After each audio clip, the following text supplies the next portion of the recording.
As-Sakran Ibn Abdul Habib Abdurrahman Segaf, beliau mengatakan al-jahlu narun lidinil mar'i yuhrikuhu wal ilmu ma'un litilkan nari yudfiha. Ya, boleh catat. Syekh Ali bin Abi Bakar bin Abdurrahman Segaf, Syekh Ali bin Abi Bakar As-Sakran mengatakan kebodohan itu laksana api. Al-jahlu narun lidinil mar'i, untuk agama seseorang. Yuhriku, dia bisa membakar agama seseorang karena kebodohan. Ayo ngaji, nggak mau. Ayo nuntut ilmu, nggak mau. Wal ilmu ma'un, sementara ilmu itu laksana air.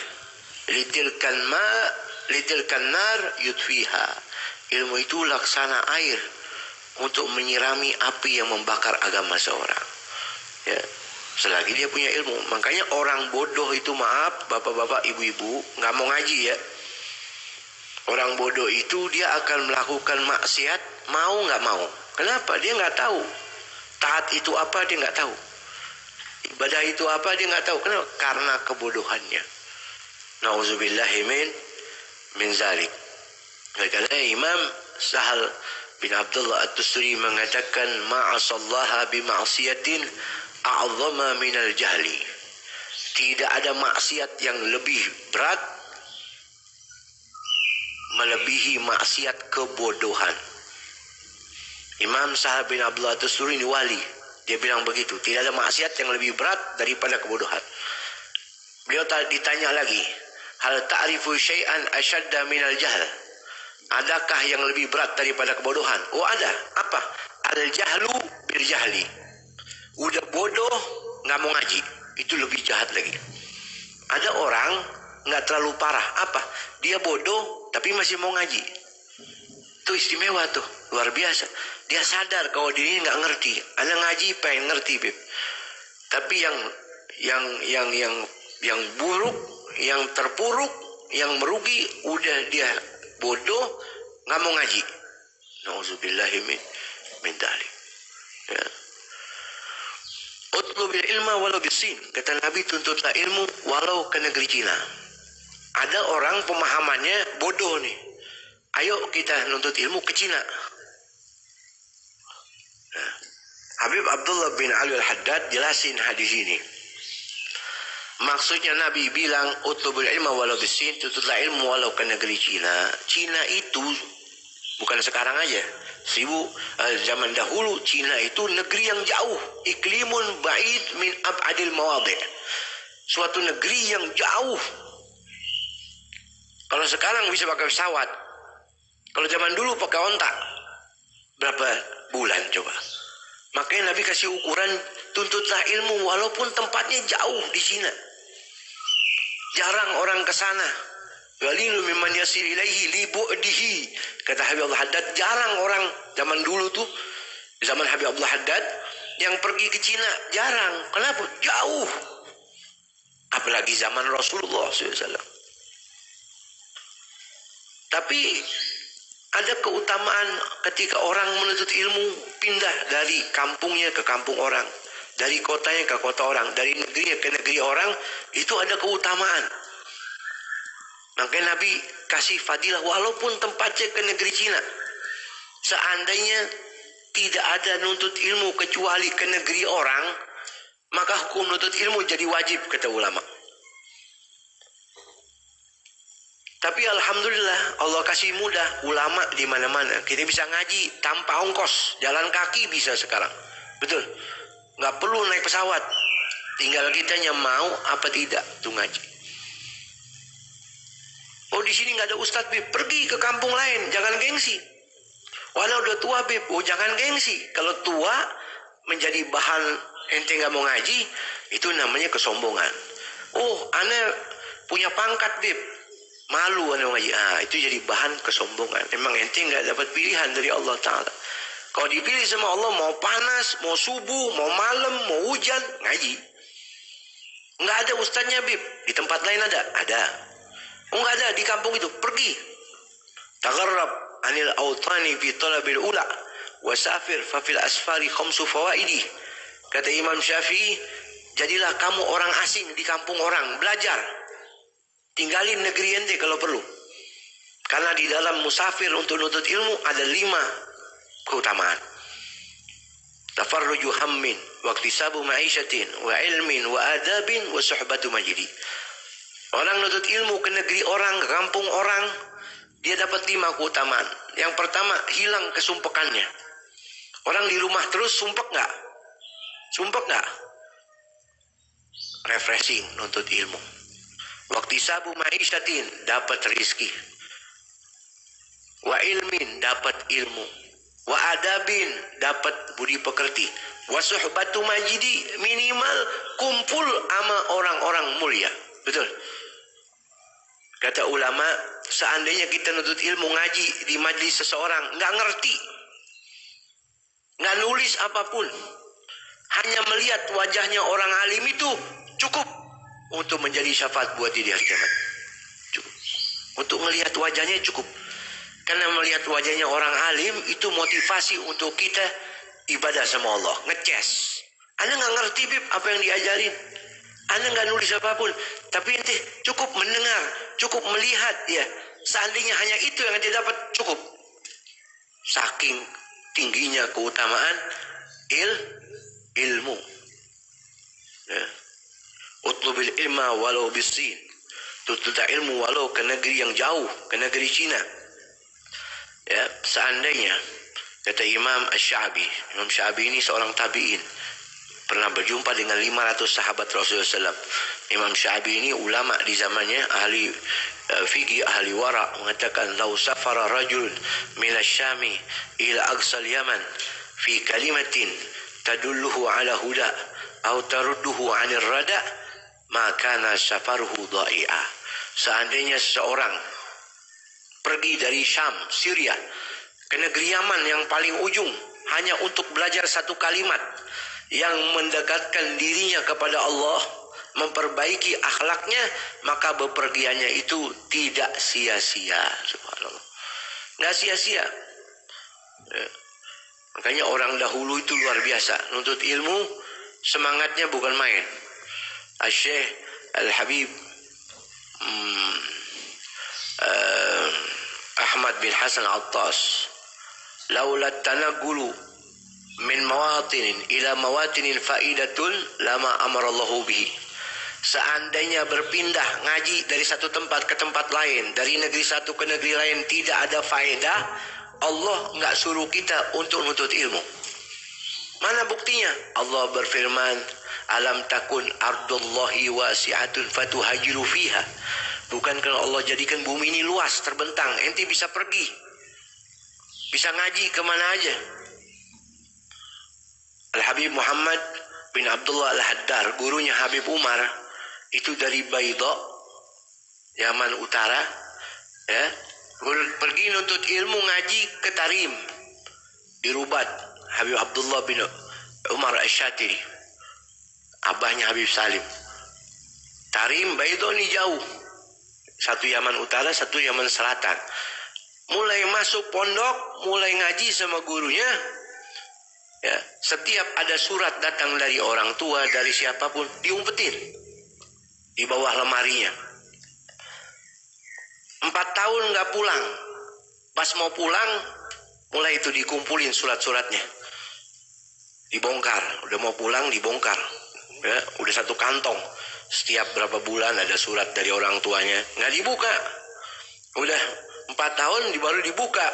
Isinya, wahai anakku, si fulan meninggal, si fulan nikah, si fulan ini, si fulan itu. Udah 4 tahun baru buka. Kenapa? Biar nggak keganggu nutut ilmu, sedang mencari ilmu. Tuh nutut ilmu yang luar biasa, semangat. Ya, nggak pandang bulu dulu. Syekh Salim Bafdal nutut ilmu keluar dari Tarim ke Irak 40 tahun. Sampai sama warganya, sama keluarganya udah ditahlilin. 40 tahun coba. Kita ngaji 2 jam bingung. 40 tahun. Ya. Kalau kita punya bini kita udah kawin. 40 tahun nggak balik-balik. Sekalinya balik setelah 40 tahun nuntut ilmu di Irak, Masya Allah. Didik murid-muridnya 300 orang jadi mufti semuanya. 300 orang jadi mufti di zamannya, pengarang kitab semua. Ngajinya berapa? 40 tahun. Seorang sahabat Sayyidina Jabir bin Abdullah Al-Ansari, orang Madinah. Dia dengar ada satu sahabat udah pergi ke Syam, hijrah. Dia dengar satu hadisnya Rasulullah. Yang mana Jabir bin Abdullah dia nggak tahu hadis itu. Yang tahu cuman sahabatnya yang udah hijrah, namanya Abdullah bin Unais. Dia kumpulin duit, beli onta, bawa perbekalan, pergi dari Madinah ke Syam. Perjalanan 1 bulan. Cuman untuk belajar satu hadis. Setelah sampai di Syam, sampai di rumah Abdullah bin Unais, ada yang jaga pintu. Assalamualaikum. Waalaikumsalam. Siapa ini? Saya Jabir. Jabir bin Abdullah Al-Ansari. Iya. Sahabat Rasulullah. Iya.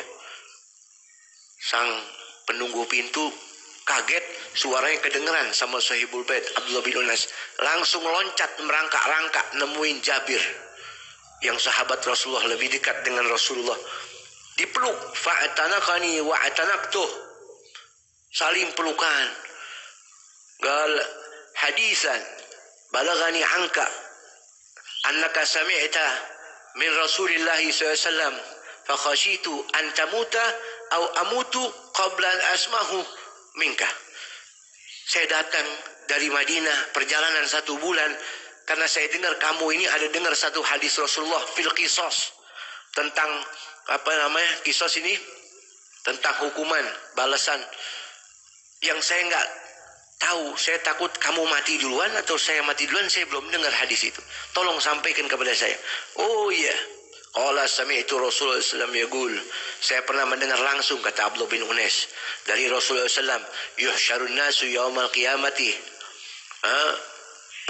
uratan ghurlan buhma. Saya pernah mendengar Rasulullah bersabda, nanti di hari kiamat orang dibangkitkan dalam keadaan telanjang semuanya, laki perempuan, maaf, belum dihitan, buhma. Apa itu buhma? Aila indahu syai', enggak bawa apapun. Laki perempuan di hari kiamat dibangkitkan kosong, enggak punya apa-apa, telanjang, dihitan, lalu disuruhkan oleh Allah. Layan bagi li ahlil jannati li ahlin nar qabla an yadkhulan nar. Tidak seyogianya bagi penghuni neraka masuk di dalam neraka, melainkan Allah lihat ada hak enggak kisos sama orang yang udah masuk surga. Kalau ada, Allah tuntut dulu kisos. Tidak seyogianya orang dimasukkan dalam surga sebelum dimasukkan surga kecuali Allah cari dia punya hak nggak. Ada orang yang pernah zalim sama dia, walaupun udah di neraka, Allah tuntut terlebih dahulu. Hatta latmah, walaupun cuma tamparan bakal dituntut semua Allah. Itu di antara hadisnya seperti itu. Jadi pergi jauh ke negeri orang hanya untuk mencari satu hadisnya Rasulullah sallallahu alaihi wasallam. Utlubil ilma wala bisin. Fa inna talabal ilma fariidatun 'alal kulli muslimin. Karena menuntut ilmu itu hukumnya wajib bagi setiap muslim. Kenapa enggak muslimatin, Bib? Lebih afdal mana ngucapin muslim atau ditambahin muslimatin? Enggak usah. Cukup muslimin. Karena muslim ini yutlaq ala aglabil aqwal. Karena kebanyakan kalau kalimat muslim otomatis muslimah. Seperti hadis Rasul, al-muslimu man salimal muslimuna min lisanihi wa yadihi. Orang muslim itu maksudnya laki perempuan yang orang lain terbebas, aman dari kejahatan ucapan dan lisannya dan perbuatannya. Jadi cukup muslim. Ya, menuntut ilmu hukumnya wajib bagi setiap muslim. Ilmu apa yang wajib? Ilmu fikih nomor 1. Maaf, ilmu tauhid nomor 1. Kedua, ilmu fikih. Ketiga, ilmu adabul qulub, ilmu tentang hati. Ilmu tentang sombong, hasud, ria, ujub, itu tentang hati. Itu ilmu-ilmu yang wajib. Ya. Ilmu yang sunnah, Bib, tafsir, hadis, pengobatan, itu ilmu yang sunnah. Ya. Terus dikatakan wa innal malaika, sungguh malaikat la tadau meletakkan ajnihata sayap-sayapnya untuk penuntut ilmu. Ridwan bima yatlub. Karena mereka malaikat senang dengan apa yang dia cari. Ini pagi hari ini ibu bapak, kita ini duduk kalau bahasa hadis di atas sayapnya malaikat. Saya pernah jelasin kalau nggak salah tentang sayapnya malaikat. Iya. Ya. Maksudnya sayap malaikat, satu bisa jadi kita duduk di atas sayapnya malaikat. Yang kedua bisa jadi malaikat ikut hadir. Yang ketiga bisa jadi malaikat itu memberi hormat kepada kita. Yang keempat bisa jadi malaikat melindungi kita dari musuh-musuh kita kalau kita ngaji. Itu maksudnya malaikat meletakkan sayapnya. Dulu Syekh Abil Ja'ad, orang alim besar, kedatangan santri menuntut ilmu. Syekh Abdullah Ba'abad. Pas datang menuntut ilmu kepada beliau, langsung beliau usap kakinya. Dicium. Kaget ini murid. Baru mau ngaji nih. Kakinya, telapak kakinya tuh diusap, dicium. Kenapa wahai Syekh? Saya ini baru mau nuntut ilmu. Kok ente seperti ngambil berkah sama ana? Iya. Ana ngelihat ente punya kaki berdua nih sama saudara ente. Jalan di atas sayapnya malaikat. Saya berharap ngambil berkah dari kaki yang bersentuhan dengan sayapnya malaikat. Masya Allah. Makanya kita sering lihat Hadramaut di Tarim atau di mana itu ulama dipegang bukan tangannya, telapak kaki diusap. Kenapa? Itu dia tahu mata mereka mungkin melihat orang ini berjalan di atas sayap-sayapnya malaikat. Masya Allah. Makanya ibu bapak beruntung kalau kita ditakdir sama Allah jadi orang yang ngaji. Yang lebih beruntung lagi ditakdir sama Allah jadi orang yang ngaji, mengamalkan ilmu yang kita dapat dari pengajian itu. Amin Allahumma amin.